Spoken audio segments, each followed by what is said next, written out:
Welcome back to Emma Learning Circle. Today's video is about dengue virus.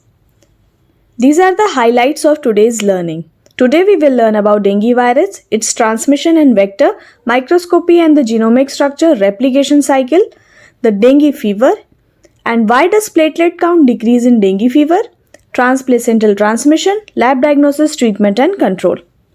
After watching this video, you will be able to answer all the questions related to dengue. And especially, why does platelet count decrease in dengue fever? The lecture would be in both English as well as Hindi.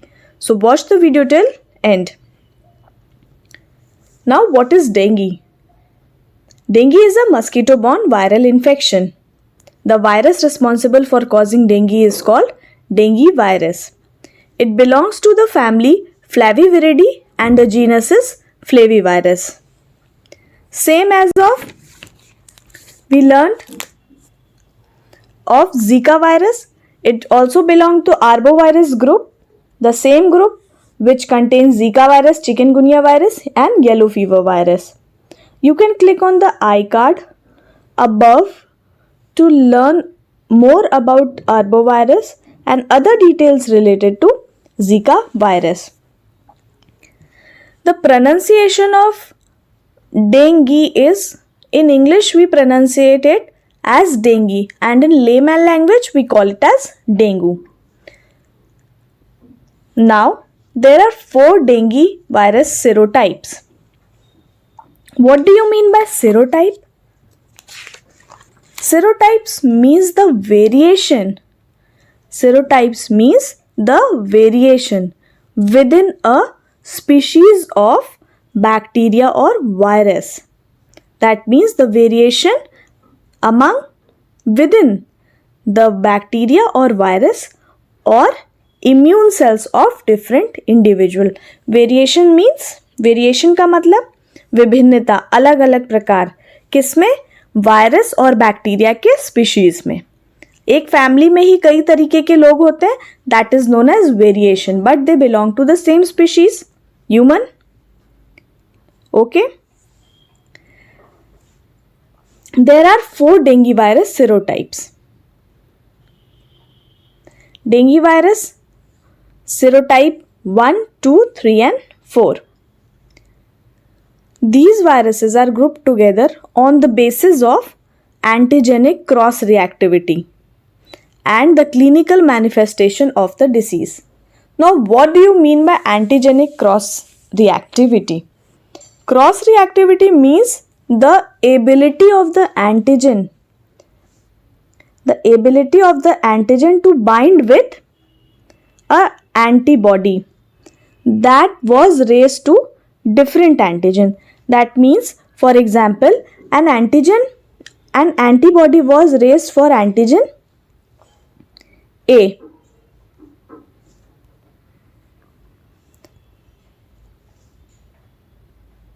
Antibody was raised for antigen A, but another antigen named B also binded with the same antibody. Clear? मतलब कि किसी दूसरे के लिए भी अगर antibody, किसी दूसरे एंटीजन के लिए भी अगर एंटीबॉडी बनी है तो जो एंटीजन होगा वो उससे बाइंड कर लेगा, क्योंकि may be because of the same family or the same species they belong. Clear? Cross-reactivity measures the extent to which an antigen appears similar to the immune system. Now, the dengue virus is of 4 serotypes. That means, what does this 4 serotypes means? 4 serotypes means there is the possibility to be infected 4 times. मतलब अगर 4 serotype है तो आपको the humans को क्या है, 4 बार, एक बार dengue हुआ, ठीक है, तो चलो मान लो serotype 1 से हुआ था, पर उसको बार बार हो सकता है, 4 बार हो सकता है, वो चारों बार अलग अलग होगा क्योंकि 4 serotype है. ठीक है, 4 सीरोटाइप होने का मतलब यही होता है कि it is the possibility to be infected 4 time. Possibility to be infected 4 times. अगर 5 सीरोटाइप्स होते तो 5 बार इन्फेक्ट होने की पॉसिबिलिटी रहती, 5 तरीके से। अगर 10 होते तो 10 तरीके से। Clear? Now let's move ahead. The transmission of dengue virus. अब सबको पता है it is a vector transmitted virus. तो वेक्टर क्या होगा? आर्बोवायरस फैमिली का है तो वेक्टर क्या होगा? मस्कीटो होगा।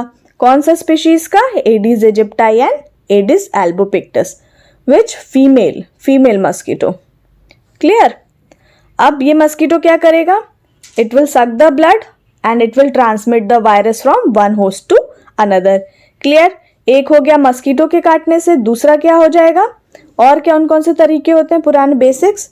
Blood transfusion, organ transplantation and breast feeding. ठीक है, from mother to baby it goes through the colostrum. Simple. Now the vector. अब वेक्टर क्या है इसमें हमारा? Aedes aegypti. ठीक है, अब ये जो मॉस्किटो है आपका, ये सिर्फ एक वेक्टर ही नहीं है, सिर्फ एक व्हीकल ही नहीं है, पर उसके अंदर क्या होता है? There is a sequential cycle of replication in the various tissue of the insect. ठीक है, ये नहीं कि सिर्फ वेक्टर का काम ये नहीं है कि सिर्फ एक जगह से दूसरी जगह पहुंचाना ही सिर्फ इसका काम नहीं है। एक जगह से दूसरी जगह ही पहुंचाना सिर्फ इसका काम नहीं है। ऐसे इसका और एक और फंक्शन क्या है? एक और रोल क्या है? इसके मिड गट में जो आपका मॉस्किटो है उसके मिड गट में वायरस का रेप्लिकेशन होगा। रेप्लिकेशन होगा तो क्या होगा? नंबर बढ़ेंगे किसके? Number of virus will increase. Clear? Simple. वही सब इधर लिखा हुआ है। वीडियो पॉज करके पढ़ना होगा तो पढ़ लीजिएगा। अब देखो इसमें क्या है। सबसे पहले आपके मॉस्किटो ने क्या किया? Injection of infectious blood meal. Infectious blood meal का मतलब जिस इंसान को इसने काटा था उसके ब्लड में आपका डेंगू वायरस पहले से प्रेजेंट था, उसने इंजेस्ट कर लिया। अब ये इंजेक्शन होके कहाँ गया? मॉस्किटो के मिडगट में। ठीक है, मिडगट में क्या होगा? रेप्लिकेशन होगा। ठीक है, increase in number of the viruses. फिर उसके बाद कहाँ जाएगा? It is disseminated into the haemocoel. Haemocoel में आ गया। हीमोसील के बाद जाएगा सलाइवरी ग्लैंड्स में। जब मस्कीटो के सलाइवरी ग्लैंड में इंफेक्शन हो गया, उसके बाद जब मॉस्किटो दूसरे इंडिविजुअल को बाइट करेगा तो आपका वायरस ट्रांसमिट हो जाएगा। क्लियर? क्या क्या था? सबसे पहले मॉस्किटो ने किसको बाइट किया? इन्फेक्टेड ह्यूमन को जिसके अंदर पहले से डेंगू वायरस प्रेजेंट था। अब इसके बाद जो आपका वायरस है कहाँ गया? मॉस्किटो के मिडगट में। मिडगट में क्या हुआ? रेप्लिकेशन हुआ। रेप्लिकेशन हुआ तो वायरस के नंबर बढ़ गए। वायरस के नंबर बढ़े तो फिर अब कहाँ आ गया वो? उसके बाद ये आया मॉस्किटो के सलाइवरी ग्लैंड में। सलाइवरी ग्लैंड में आया, फिर मॉस्किटो ने दूसरे इंडिविजुअल को बाइट किया और वायरस को ट्रांसमिट कर दिया। क्लियर?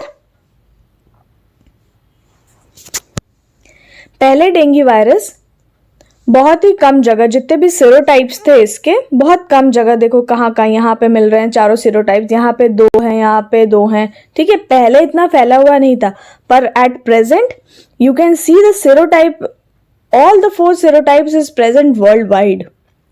कोई ऐसी जगह नहीं, इंडिया में तो देखो सब जगह पर है। ठीक है, वैसे तो सभी जगह पर है, पर इंडिया में चारों सीरोटाइप्स हैं। Clear? That means it is getting really drastic. अब आते हैं the microscopic structure of the virus, और you can see the morphology.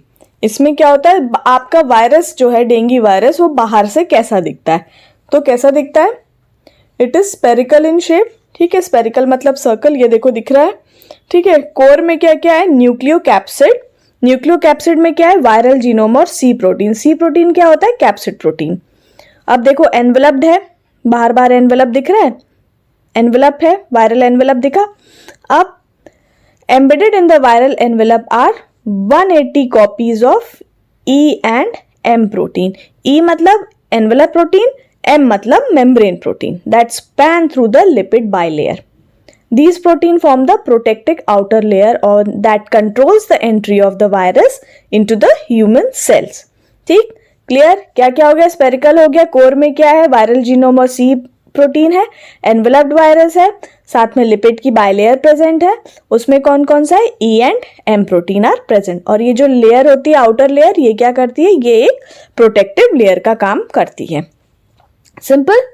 अब देखो कितना सुंदर लग रहा है. Can you see? The spikes, the protein structure, the core, everything is visible clearly. Now you can see the staining. You can identify the bacteria, the virus. Here it is. See the staining here. Is it clear? You can pause the video to have a look for a longer time. Now let's come to the dengue virus genome structure and the structure. बाहर से कैसे देखने में था वो पता चल गया. अब अंदर से कैसा है? What is the genotype of the virus? Now the dengue virus is single stranded RNA virus. It is a positive sense RNA virus. Why do we call it a positive sense RNA virus? Positive sense RNA virus means the virus is the RNA is directly translated into protein. मतलब कि RNA से directly क्या बन जाएगा? Protein बन जाएगा. बीच में किसी इंटरमीडिएट की जरूरत नहीं है. ये होता है पॉजिटिव सेंस में. Clear? Now the viral genome encodes for 10 genes. Okay, the genome is translated as single long polypeptide and then cut into 10 proteins. क्या लिखा है? क्या बोला इसने? सबसे पहले जो सिंगल स्टैंडर्ड आरएनए है, ठीक है, समझ में आ गया? ये द 3 स्ट्रक्चरल प्रोटीन्स. अब देखो जो पहले क्या था?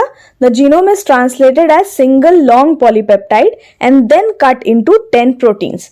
अब ये 10 प्रोटीन्स कौन कौन से हो जाएंगे? उसमें से 3 स्ट्रक्चरल प्रोटीन्स हो जाएंगे और 7 नॉन स्ट्रक्चरल प्रोटीन्स आएंगे. 3 are the structural proteins, namely capsid protein, envelope protein and the membrane protein.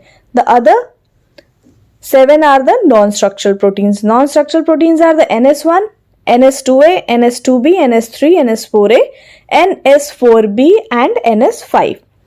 These non-structural proteins play a role in the replication of the virus as well as the assembly of the virions. Clear? Here you can see the structure of your virus.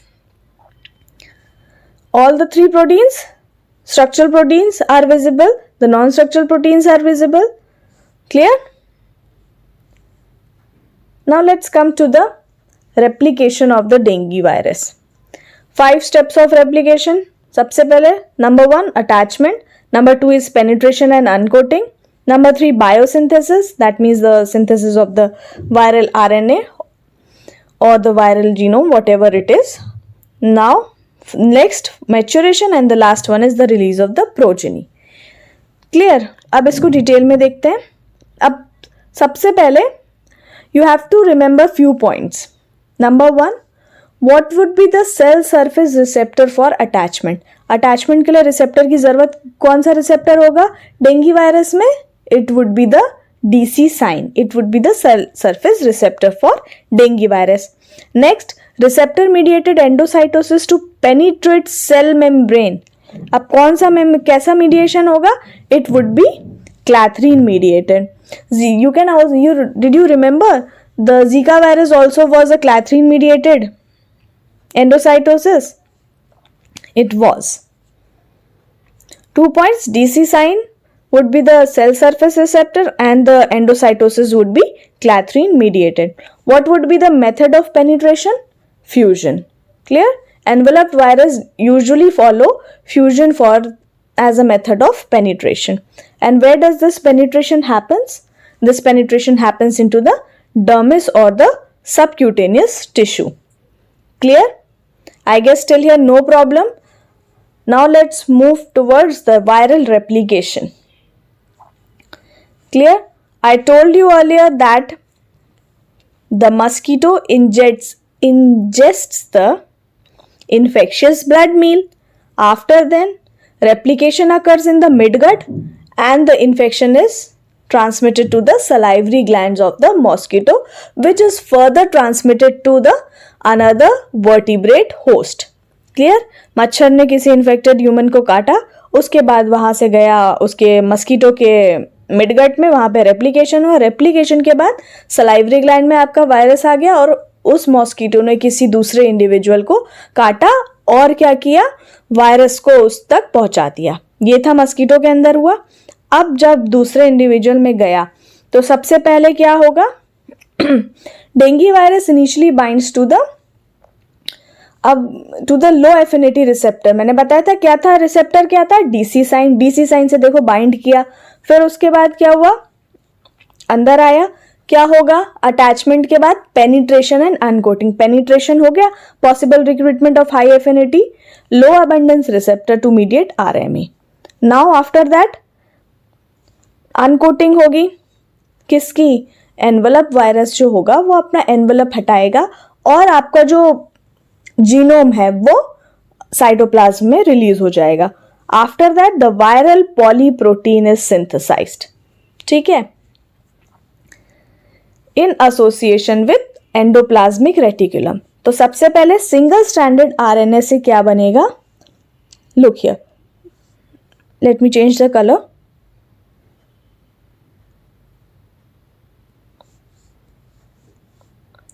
Single stranded RNA से तुम आपका क्या बना, इधर दिख नहीं रहा है ना, just a minute. Single stranded RNA से क्या बना, पॉलीप्रोटीन। क्लियर, पॉलीप्रोटीन बन गया। पॉलीप्रोटीन से क्या बनेगा, अब इसी पॉलीप्रोटीन का क्या होगा, क्लीवेज होगा। क्लीवेज कौन करेगा, प्रोटीएज एंजाइम। अब इससे बनेंगे 3 structural protein and 7 non structural proteins. Clear, यहां तक कोई डाउट नहीं। आरएनए से बना पॉलीप्रोटीन, पॉलीप्रोटीन से बन जाएंगे बाकी के कौन से, 3 स्ट्रक्चरल और 7 नॉन स्ट्रक्चरल प्रोटीन्स। क्लियर, अब देखो, after that the virus switches from translation to asymmetric synthesis of viral RNA by an antisense intermediate. अब वायरल रेप्लिकेशन में सारे प्रोटीन हो गए, स्ट्रक्चरल प्रोटीन बन गए, नॉन स्ट्रक्चरल प्रोटीन बन गए। नॉन स्ट्रक्चरल प्रोटीन का काम क्या था, रेप्लिकेशन ऑफ वायरस। अब वायरस को रेप्लिकेशन में, that means it is helping in to increase the number of the virus. उसके बाद कई सारे बन गए। नाउ उसकी असेंबली कहाँ हुई, एंडोप्लाज्मिक रेटिकुलम में। एंडोप्लाज्मिक रेटिकुलम के बाद फिर via Golgi apparatus the virion is secreted. Okay, तो सबसे पहले बाइंड किससे किया, सिंपल स्टेप था, बाइंड किया डीसी साइन से। डीसी साइन के बाद क्लैथरीन मीडिएटेड एंडोसाइटोसिस हुई, उसके बाद अनकोटिंग हुई, उसमें आपका वायरल जीनोम रिलीज हुआ साइटोप्लाज्म में। वायरल जीनोम क्या था आपका, single stranded RNA. Single stranded RNA से क्या बना, पॉलीप्रोटीन। अब ये पॉलीप्रोटीन का क्या हुआ, क्लीवेज हुआ। किसने क्लीवेज किया, प्रोटीएज एंजाइम ने, both viral and host protease ने उसका क्लीवेज किया। क्लीवेज से क्या बना, क्लीवेज होने के बाद 3 स्ट्रक्चरल प्रोटीन बने और 7 नॉन स्ट्रक्चरल प्रोटीन बने। क्लियर, अब नॉन स्ट्रक्चरल प्रोटीन और ये सब क्या होगा, रेप्लिकेशन होगा वायरस का, सबने अपना रोल फॉर्म किया और कई सारे वायरस बन गए और you can say number of virions are formed. अब इनकी असेंबली कहाँ हुई, एंडोप्लाज्मिक रेटिकुलम में। उसके बाद सेल से रिलीज हो गए। ठीक है, clear, all the steps are clear, very easy. Now let's move to the main part, the dengue fever. अब डेंगू फीवर होता क्या है, ठीक है।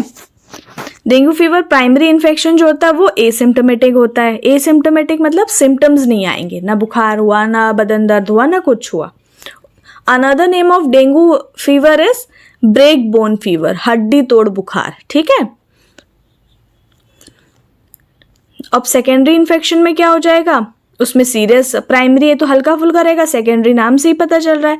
तो क्या होगा, dengue haemorrhagic fever and dengue shock syndrome due to the presence of non और sub neutralizing antibodies generated during the primary infection.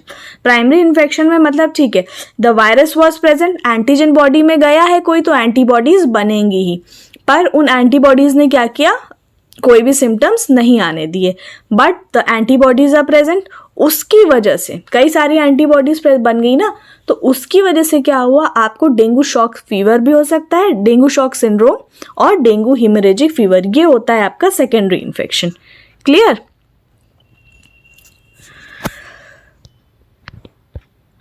अब जो डेंगू में 3 स्टेजेस होते हैं डेंगू फीवर की। पहला, first one is incubation, second is febrile and the third one is recovery. In the critical phase, the patient may become unstable, typically occurs after effervescence of the fever. अब symptoms देखो, febrile phase में क्या क्या symptoms हो जाएंगे, headache, fever, pain behind the eyes, mouth and nose bleeding, muscles and joint pain, vomiting, diarrhoea, rash. Clear? जिसको भी कभी या जिसके भी फैमिली में किसी को डेंगू हुआ होगा उसको सबको पता होगा क्या क्या सिम्टम्स है। High fever with rash, diarrhoea, vomiting and severe body ache. Clear? Now what happens in the critical phase? Critical phase में hypotension, pleural effusion, that means you know the pleura is known as lungs. Pleural effusion, gastrointestinal bleeding. These internal bleeding occurs because of the decrease in the platelets. Platelets, what is the role of platelets? Platelets help in blood clotting. When your platelet number is decreasing, that means the gastrointestinal bleeding will occur. Clear? अब platelet कम होगा, platelet का काम ही होता है blood को clot करना, platelet ही कम हो गया है तो उसके बाद इंटरनल ब्लीडिंग्स तो होंगी। ठीक है, इसकी this happens in critical phase. Now recovery phase में क्या क्या होगा, सीजर होगा, ऑल्टर्ड माइंड होगा, स्लो हार्ट बीट होगा, but ultimately the patient will recover. Clear? Now the hero of the video, why does the platelet count decrease in dengue fever? क्यों dengue fever में? सबको पता है कि हाँ डेंगू हुआ है तो प्लेटलेट काउंट हमेशा फिजिशियंस आपके या डॉक्टर्स जो हैं वो CBC करवाते हैं, कंप्लीट ब्लड काउंट। क्यों? प्लेटलेट देखने के लिए। प्लेटलेट क्यों डिक्रीज होती है? हमेशा देखा है कि डेंगू का पेशेंट है तो उसका प्लेटलेट डिक्रीज हो ही जाएगा, पर क्यों हो रहा है? This is happening because of when the dengue virus enters the bloodstream, it will bind with the platelets. किससे बाइंड कर रहा है? प्लेटलेट से जाके वो बाइंड करता है। ठीक है, फिर रेप्लिकेट भी वहीं करेगा। उसके बाद क्या होगा, जब रेप्लिकेशन हो जाएगा तो मान लो 10 प्लेटलेट से बाइंड किया, पर वो 10 प्लेटलेट्स ने बाकी जितनी भी प्लेटलेट्स हैं, मान लो 50 प्लेटलेट्स हैं टोटल, तो 10 are infected, that 10 will infect the other 40s और द अदर 30s। इसकी वजह से क्या होता है, the normal platelets also get destroyed. दूसरा क्या रीजन है, जो this dengue virus attacks on the bone marrow. किस पे अटैक करता है? बोन मैरो पे, और bone marrow is the source of producing platelet. Platelet कहाँ से प्रोड्यूस होती है? प्लेटलेट्स बोन मैरो से। तो बोन मैरो पे अटैक कर देगा, किसी पे अटैक कर दिया तो that organ will definitely not produce the platelets or the thing that the organ is producing. Clear? सबसे पहले तो प्लेटलेट से बाइंड कर लिया तो प्लेटलेट्स को इन्फेक्ट किया तो other platelets will also get infected. दूसरा, बोन मैरो में प्लेटलेट्स बनती है, बोन मैरो को अटैक कर दे तो प्लेटलेट्स बनना कम हो जाएंगी। Next,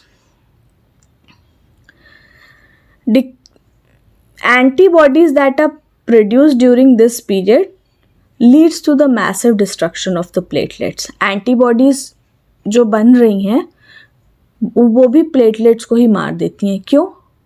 because of the disguise कि हाँ इधर 10 प्लेटलेट्स जो थी इनके अंदर वायरस प्रेजेंट है, तो उनको लगेगा कि नहीं जो टोटल जितनी 50 की 50 प्लेटलेट्स हैं वो सब आपके दुश्मन है, तो they start killing the platelets. Clear? अब पता चला डेंगू में प्लेटलेट्स काउंट क्यों कम हो जाती है। Now ट्रांसप्लेसेंटल transmission in Zika virus, you should watch the video. Zika virus में क्या हो रहा था, the virus was crossing the placenta.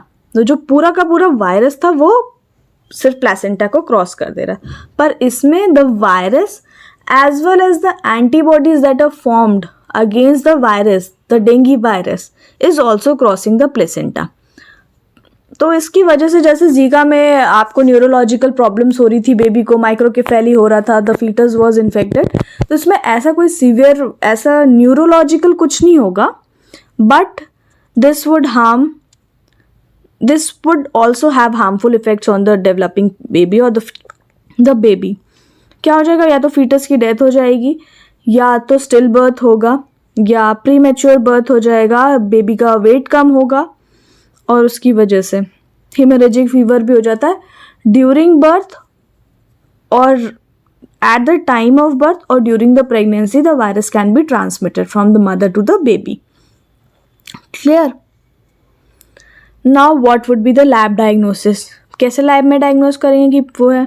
Same methods, RT-PCR test करेंगे. एलाइजा में क्या देखेंगे? Antibody antigen reaction. कौन सी एंटीबॉडी को देखने के लिए? IgM और IgG के लिए. ठीक है. Neutralizing and haemagglutination antibodies भी देखेंगे. और the other one is detection of NS1. What is this NS1? It is a non-structural protein. It helps in the replication of the virus. इसका हम डिटेक्शन करेंगे. ठीक है. अब देखो, सबसे पहले वायरस आइसोलेशन. ठीक है. इसके एडवांटेज डिसएडवांटेज दोनों लिखे हुए हैं. वीडियो को 2 मिनट पॉज करो, आराम से पढ़ लेना. RT-PCR टेक्निक से क्या हो जाएगा? RT-PCR टेक्निक, उसमें हम लोग अगर वायरस प्रेजेंट है तो उसका रेप्लिकेशन करेंगे. The number of copies would be increase, तो you can clearly identify the virus. NS1 detection, it is a rapid test. NS1 है तो क्या कहते हैं, आपका डेंगू वायरस प्रेजेंट होने के पूरे चांसेस है. And the serological test, you know, detection of IgM and IgG through ELISA. Clear? Now the treatment and control. One thing more.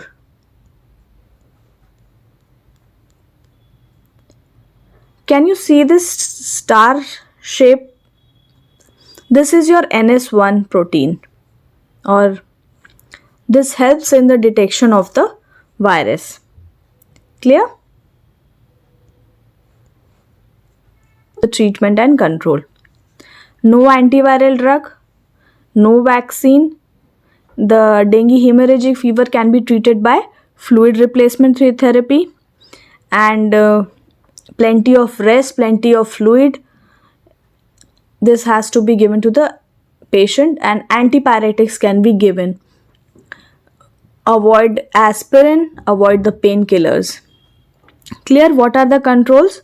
Anti-mosquito measures, same, wear full clothes and clean the water, use anti-repellents, everything anti-insect, and use of insecticide, pest everywhere. Screen windows, the room should be ventilated, and this mosquitoes bite during the daytime. All the controls should be taken to avoid getting infected with dengue. Dengue is very harmful. It is very dangerous. I hope you have learned something today. Thanks for watching and keep learning.